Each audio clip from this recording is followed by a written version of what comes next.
What's up, everybody? Welcome back to Keto Rewind. I am Jess. Thanks for clicking on today's video.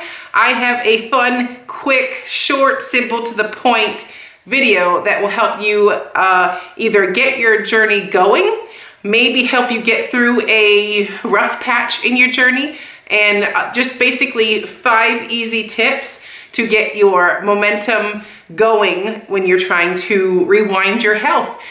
For me, I have been doing this almost 4 years, and if you want to take anything from what I've said in the last nearly 4 years, as next month is my 4-year anniversary living this lifestyle, but if you take anything from what I've said, these 5 tips will really get your journey going. So anyways, let's jump into today's video. Okay, so I'm going to be saying these 5 weight loss tips in no particular order. So I literally just wrote down a list and what came to me first. So these are not in like ranked order or whatnot. These are just my 5 basic weight loss tips. The first one is eat your protein and value and focus your efforts on getting your protein in. Protein is not something that is an energy source. It is just for repairing, rebuilding muscle. And having a larger muscle mass means you can eat more food, and you know, it's satiating. It's filling. It's like, in general, when I'm eating what I'm supposed to be eating protein wise, or my protein goals, my days make so much more sense. And I typically will just behave better. I'm full, I'm happy, I'm not thinking of food, I'm not having the hunger spikes. You know, I'm just cruising along. And the more protein I eat, the easier it is to lose weight. And the reason is basically you don't have that hunger on your mind 24/7. You're full and satiated. And the other thing is you can't overeat protein. So good luck there. I mean, I will admit, I'm the first to admit, I'm not getting my recommended 170 grams of protein per day, but I am making that my goal in my comeback weight loss journey. So I'm aiming for 30 to 40 grams of protein per meal with protein-filled snacks, like protein. And I will say, when I'm eating what I'm supposed to eat, I'm definitely having a much easier time staying on track. So so eat your protein, please. The second one, and this one I recently started doing, and it's kind of crazy how easy it is. But when I just for instance, after I'll eat a dinner, sometimes I'll have to make my kids lunches for the next day, or maybe there's it's in the middle of the day and it's only 1 o'clock and I just finished lunch, and it's just one thing to cap off, mealtime is over, is I run and brush my teeth. As funny as that sounds, or as simple as that sounds, after I brush my teeth, it won't matter what I try to eat. It tastes horrible with toothpaste, that toothpaste flavor in your mouth. So it shuts it down. So, and as an added benefit, you get white teeth, or you have better oral hygiene, and in addition to shutting down the hunger or shutting down the door to eating. And then that last, I want to say you can taste that, the toothpaste taste for up to half an hour after you brush your teeth. So by then your head has now focused on something else. So this was a really easy and simple weight loss tip that anybody can do that actually works. So, and at the added benefit of helping that oral hygiene. So I used to be a 2-time-a-day teeth brusher, and now I'm going 3 to sometimes 4 times a day. Now, granted, I'm not scrubbing the heck out of it. If I've done past 2 times of brushing, the other ones are just, I'm gently brushing and just going through the motions so I don't tear up my teeth. But just go brush your teeth after you finish eating and close the door to eating more after that final bite from your meal. So my next weight loss tip, this one is also super easy. Anybody can do it. It works.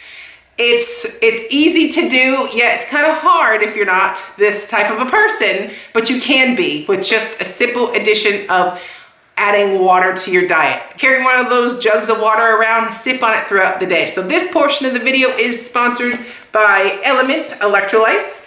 These electrolytes are my go-to electrolytes. I will have one, sometimes two, depending on how much I'm sweating in the day. In the summer months, I will easily have 2 packets a day just because I'm sweating so much. It's like 103 degrees outside and at softball practice, and you know, it's just, and those workouts, I just sweat so much more. On a regular day in the winter, 1 packet's all I need per day, but each packet contains a science-backed ratio of electrolytes. You're getting 1,000 milligrams of sodium, 200 milligrams potassium, and 60 grams of magnesium in each packet. I like to add 1 packet of electrolytes with 32 ounces of water. I sip on that throughout my workout and I feel so much better. And it tastes so good, no fillers, no gluten, no artificial flavors or colors, just delicious taste. Sometimes I don't work out and I still sip on it throughout the day because the urges to eat kind of calm down when you're just sipping on some water, and it's as simple as that. So I'll do a combination of electrolytes and water throughout the day to stay hydrated. And my favorite flavor of electrolytes is the watermelon salt. The next favorite is raspberry, and then my third favorite would be citrus. But don't take it from me, try your own. You can get a free sample pack of Element electrolytes free with any order. And this way you can try all the flavors, mix and match, that kind of thing. You know the drill. So this link is only available for my Keto Rewind community. You can use it as many times as you want though. So go to drinkelement.com/Keto Rewind. That's DRINKLMNT.com/Keto Rewind. So thank you, Element, for sponsoring this video. Now let's get back to the last 2 weight loss tips. All right, so the 4th weight loss tip that I swear by is not necessarily a weight loss tip, but it's indirectly a weight loss tip, and it's move your body. Go for a walk, do some yoga, go swimming, you know, just go for a leisurely stroll. Take the car to pick up your kids from school instead of walking. You know, just go play catch in the yard with your kid that's learning how to play softball or baseball, or, you know, just whatever you can do, just move your body. It does not have to be a gym. You don't have to go kill yourself. Just the movement, the added movement in a day. When I have lost the most weight, when I hit 130 pounds, I was walking at least 10,000 steps a day. So moving your body, just staying active, and that would consist of like a 3 to 5 mile walk. And then the rest of the steps would come in just from making dinner, you know, the random stuff around the house. It is easy to hit 10,000 steps. Do not feel like it's a huge number. However, don't aim for 10,000 steps your first time moving. You know, you get 2,000 steps in, then add another 1,000, you know, slowly, gradually work up to 10,000.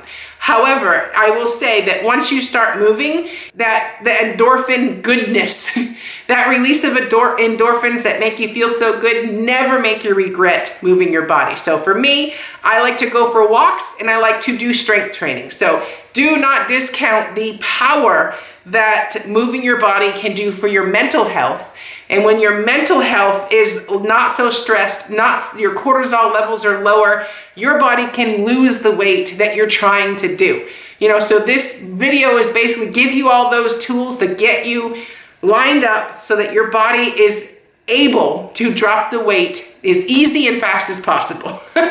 And my last, or my 5th weight loss tip, this one I struggle with out of this whole list. This one gives me the most headache because I'm not this type of a person. But when I had success and when I hit 130 pounds down, I was this person, and that is become a planner.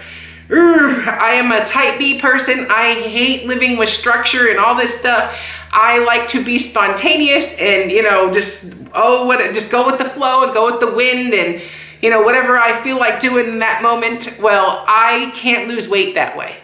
I have to be structured. I have to plan. I have to have the keto-friendly snacks, low-carb snacks ready that are not packaged, so that takes some time to have that thought process there, so that when you're hungry, you have those go-to snacks that keep you on track. And also, coming up with having to make all of your meals. The restaurants are not as keto friendly as you may think. Yes, you may be able to get a hamburger with a side salad, but what is in that hamburger? You know, like what type of rub do they have? Did they throw in the bun on there so you have to take it off? And you know, there's so many layers of portion size and added ingredients that you don't know about. So even if something may seem low carb or keto, it may not really be there, and it might hinder your progress. So that means you're making all of your meals if you really are serious about changing your life. So, and for someone like me, I have to plan that.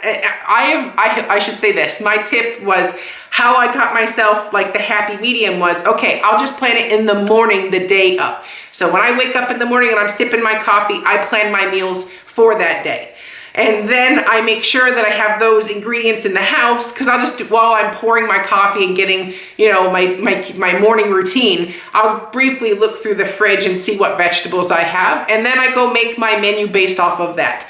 Or if I know I've used up all of my green peppers or something and I'm out, I'll make sure when I pick up my kids from school, I'll go swing by the store on the way home and have the items I need to make my meal. So planning is key. And I'm telling you right now, as someone who hates to plan, planning was key to losing 130 pounds. So this time around, I am making sure I am a planner, and I'm embracing that. So anyways, I hope you enjoyed this video. I will be back with more recipes and stuff that I made this week, and I'll see you at the next one. Go be great. I'm Jess, you're watching Keto Rewind. Bye.